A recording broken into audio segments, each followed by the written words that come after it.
Chegamos no último mês de 2024. Passa voando, né? Então, vamos estudar o que vem para dezembro, esse período de correria, de festas, como que se encerra esse ciclo, essa fase, que na verdade ainda não é o encerramento do ciclo, né? Que o ano ele vira em março, mas a gente vai ver isso nessa questão na previsão do ano. Explicar sobre essa energia que está acabando para a próxima que está começando, nessa previsão, nessa perspectiva de 2025. Por enquanto, a gente vai analisar esse mês, que é para capitalizar recursos. Mas antes que a gente cresça os olhos, porque tem vários poréns sobre isso, nós vamos dar uma olhada no panorama geral do calendário para ver quais são as datas que vão mudando as energias. E no final a gente vai fazer a análise do mapa da Lua Nova em Sagitário para ver qual que é a energia que a gente atravessa ao longo desse mês.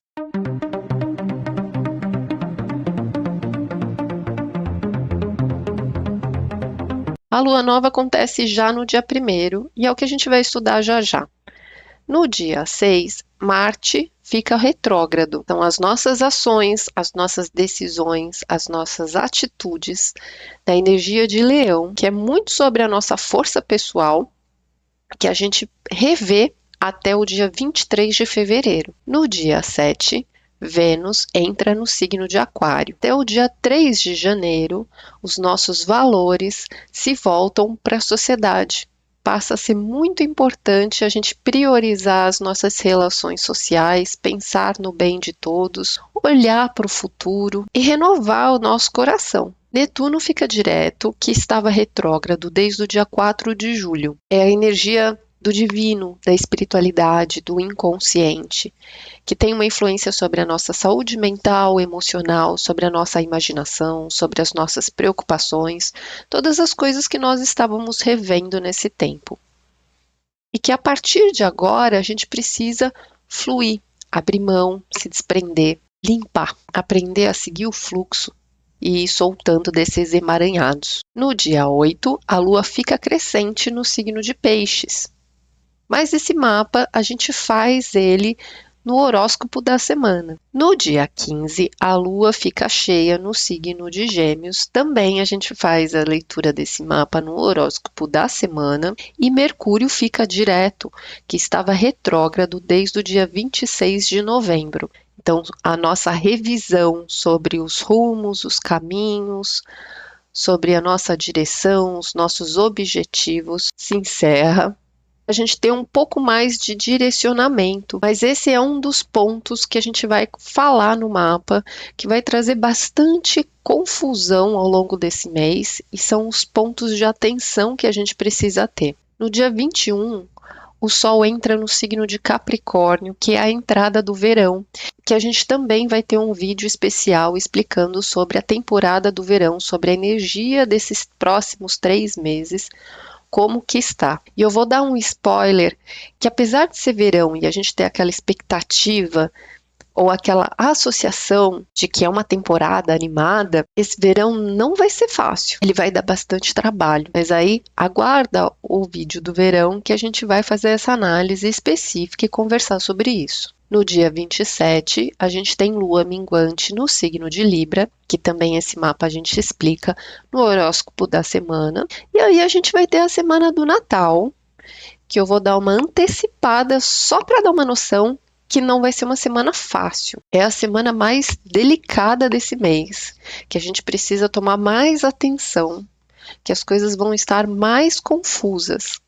Então, os excessos, as viagens, os gastos, são coisas que a gente precisa tomar muito cuidado. No dia 30, a gente começa outra alunação, a Lua Nova no signo de Capricórnio, às vésperas da virada, e que já é o estudo da previsão do mês de janeiro. E aí a gente vai fazer a leitura desse mapa na previsão de janeiro. E aí a semana da virada do ano, ela vai estar mais leve que a do Natal. E vai estar com uma energia de finalização mesmo de ano. Como se a gente tivesse que tirar a caraca para virar a página.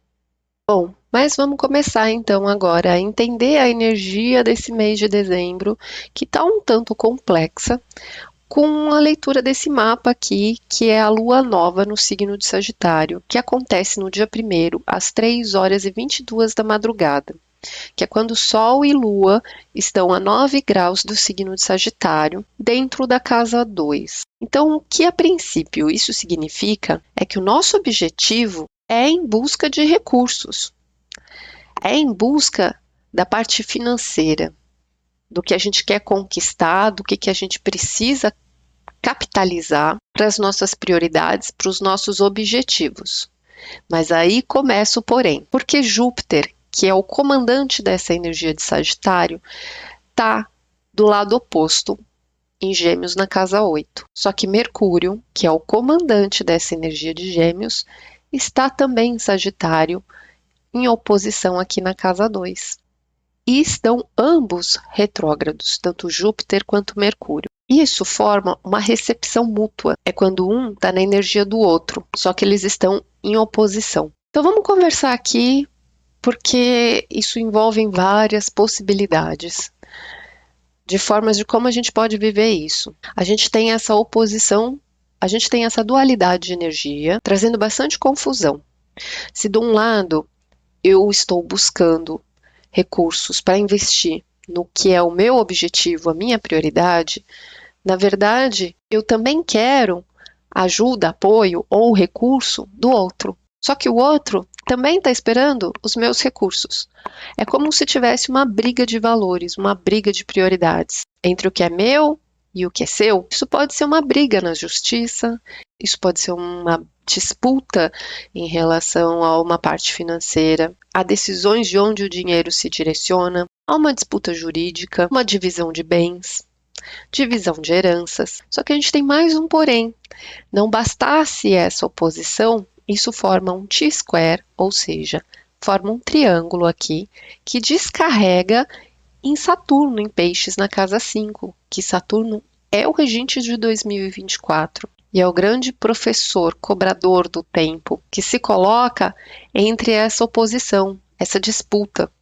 Então isso gera uma tensão tripla, que vai influenciar na energia do mês e em todas as questões que a gente pode viver. Se tem um atrito, tem um Saturno aqui segurando a rédea dos dois lados, gerando uma tensão para ambas as partes. Já tem uma confusão de direção. E o Saturno ele fala dessa restrição. Às vezes, por esse disparate entre onde a gente vai parar, o que a gente quer, nessa briga do que é meu, do que é seu, quem fica prejudicado dentro da casa 5, numa disputa financeira, numa disputa de bens, numa disputa jurídica, numa separação, são os filhos, mas também o coração, a autoestima, a autoconfiança, é onde você se sente abandonado, lesado, vítima, entre esses equívocos. Vamos ver uma outra possibilidade. Sagitário e Gêmeos fala muito sobre os caminhos, sobre as viagens. Então pode ser no que eu quero investir aqui, a minha prioridade é viajar. Só que Júpiter tem uma direção dupla por estar no signo de Gêmeos. O foco dispersa. Como está retrógrado, nós estamos revendo o rumo que a gente está tomando, as escolhas que nós estamos fazendo, as possibilidades que estão dentro da nossa cabeça, deixando a gente bem dividido. E quando Mercúrio volta para o signo de Sagitário e tem de novo o Saturnão ali na parada, pode ser que a gente queira viajar para vários lugares ao mesmo tempo, que tenham várias possibilidades, várias oportunidades, mas que a gente se sinta meio perdido para onde ir. Às vezes querer abraçar o mundo. Só que o Saturno ele fala para tomar cuidado com isso, da direção, para onde você escolhe ir, porque a coisa vai estar confusa e a gente precisa prestar atenção nos caminhos, tanto no trânsito, quanto na estrada, quanto nas escolhas, quanto nos gastos. Porque a energia de Sagitário ali na casa 2, ela é impulsiva. Ao mesmo tempo que dá uma oportunidade, uma boa sorte para a gente conquistar recursos, mas também traz uma falta de noção da gente enfiar o pé na jaca e gastar assim impulsivamente, desnecessariamente. E aí onde esse Saturno pede esse cuidado, essa cautela. É o que ele está lá segurando a rédea dos dois, porque se você cometer abusos, vai faltar para o que você precisa criar. E aí vamos pegar mais um elemento para compor aqui. A gente está com ascendente em Escorpião e o Plutão, que é o comandante, o regente dessa energia, está aqui em Aquário, conjunção com a Vênus e em Capricórnio, entre a casa 3 e a casa 4. Ou seja, é um momento de transformação pessoal e essa transformação está acontecendo na base da minha alma, dentro do lar, dentro das relações familiares, com os irmãos, com os parentes, com os vizinhos. Tem uma situação em relação à minha comunicação, à minha interação com essas pessoas que está se transformando, que requer tanto uma finalização de relações, de prioridades, fechando alguns ciclos, para se abrir para uma mudança que está vindo. Então, esses recursos que nós estamos buscando, eles servem para essas mudanças que nós estamos enfrentando dentro de casa, dentro da família. E aí, quem comanda essa energia da mudança é o Urano, que está em Touro, aqui, ó, na casa 7 de relacionamento. Conforme nós fechamos alguns ciclos aqui, nós estamos criando, junto com as nossas relações, novos laços, novos elos, novas fases. As relações estão mudando. Então, aqui pode ser que a família esteja passando por uma reestruturação, de mudança de casa, de mudança de situação, de familiares que estão mudando da constituição de como essa família se estrutura, e os recursos são especialmente para isso. Então, por isso que a gente precisa ter um certo zelo para não ser impulsivo com as 1000 ideias, com as 1000 possibilidades, com as viagens. É um momento de oportunidade e sorte para a gente capitalizar os recursos. Mas como essa mudança ela ainda está em transição, ela ainda está acontecendo e ela não está clara, é uma hora da gente ter muito zelo, muita cautela das nossas decisões, que as direções elas estão sendo revistas, os caminhos estão todos em aberto. E se isso envolve mais pessoas, mais relações, especialmente as familiares, entra aquele bolo da divisa do que é meu, do que é seu, da gente juntar recursos ou da gente dividir recursos para fazer essas mudanças, essas renovações de fases, essas readaptações. E aí a gente já falou sobre a parte financeira, a gente já falou sobre essa divisão de valores, né, porque o que é importante para um é diferente do que é importante para outro, e onde a gente coloca a nossa prioridade é onde a gente quer colocar o nosso dinheiro e entender que cada um vai ter uma visão. A gente já falou sobre os caminhos, sobre as viagens, o cuidado sobre isso. Agora vamos falar sobre a cabeça, as palavras, que é outro ponto muito delicado, que vai pegar especialmente na época do Natal. A gente está trabalhando com uma energia, Gêmeos e Sagitário, que fala sobre o conhecimento.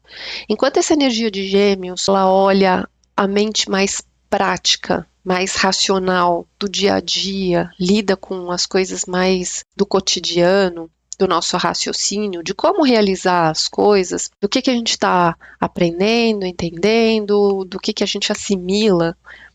Sagitário, ele leva mais para as nossas aspirações, para onde a gente quer chegar, para um conhecimento mais profundo, para lidar com algo que nos eleve para uma direção. Então aqui eu estou buscando um rumo, mas o caminho, ele está bifurcado. E eu não sei por onde eu vou. Isso dentro do nosso psicológico, dentro da nossa mente, pode deixar a gente bem perdido. Como a gente faz? Então a gente está revendo tanto essa mente mais prática, quanto essa mente mais inspirativa. Só que, de novo, tem o Saturno entre as duas. Ele está ali pedindo o pé no chão, para a gente não viajar nas nossas ilusões, para a gente tomar cuidado com os equívocos, com as mentiras, com as fofocas, com as preocupações, com que a gente fica poluindo a nossa cabeça, as nossas conversas, as nossas palavras, da gente não manter o que a gente fala, da gente mudar de ideia, da gente esquecer, combinar uma coisa e fazer outra. E isso vai deixar a gente um tanto perdido em relação ao que a gente pensa, em relação ao que a gente fala, podendo através das palavras causar coisas assim sérias. Então é uma época que a gente precisa ter cuidado com a cabeça, com as escolhas, com os pensamentos, com os caminhos, onde a gente anda, por onde a gente vai, com o que a gente fala, com o que a gente escuta e como a gente se sente diante de tudo isso. Como a gente está numa fase de transição, o caminho ele está se formando. Nada está certo. E nem está definido e nem vai se definir ainda, parece que nesse mês de dezembro. Tem muitas possibilidades abertas, a gente está realmente muito voltado para o social, para as pessoas, mas ao mesmo tempo tem muita questão familiar aqui para ser resolvida. Então é como se a gente tivesse dividido, tendo que dar conta também de tantos compromissos sociais quanto os familiares, que é bem aquela correria de final de ano, e que muitas coisas exigem da gente. E no final das contas, o mais difícil é como a gente se sente, que a cabeça vai estar bagunçada. A gente precisa ter muita consciência de estar atravessando esse momento, mas ter força para seguir. A gente tem Marte aqui em Leão, que vai ficar retrógrado ao longo desse mês para a gente rever as nossas decisões ainda, as nossas ações. Ele está em quadratura com o ascendente em Escorpião. Então, as nossas atitudes vão ser desafiadoras nesses processos de transformação pessoal que nós estamos passando, mas também essa intuição, essa força interna que a gente sustenta no mundo lá fora é o que ajuda a gente a seguir no caminho, a não paralisar. O caminho está se formando conforme a gente está em movimento. E a gente vai seguindo essa intuição que vai nos conduzindo a cada dia, conforme as coisas vão acontecendo. Então, basicamente, o recado para esse mês de dezembro é esse. Se você não é inscrito, se inscreve, ativa o sininho e vai acompanhando os próximos vídeos do horóscopo semanal, que sai toda segunda-feira às 7 horas da manhã. A gente vai olhando essa energia semana a semana, dia a dia, o estudo sobre o verão, o estudo sobre 2025, e tudo isso está ligado. E a gente vai analisando essas mensagens, essa interpretação dos movimentos do universo, das energias, para auxiliar e entender as histórias que nós estamos atravessando, para que a gente perceba que tudo é transitório e que a gente possa passar da melhor forma possível. Então aproveite para capitalizar os seus recursos, é uma época boa para isso, mas não sai gastando. Essa é a grande dica. Guarda e decida com sabedoria, vendo e revendo seus rumos, suas decisões, suas escolhas. E sempre escuta a sua intuição. É essa voz da consciência interna que é o seu melhor guia. Tenha um ótimo mês e até segunda. Fica com Deus, um beijo.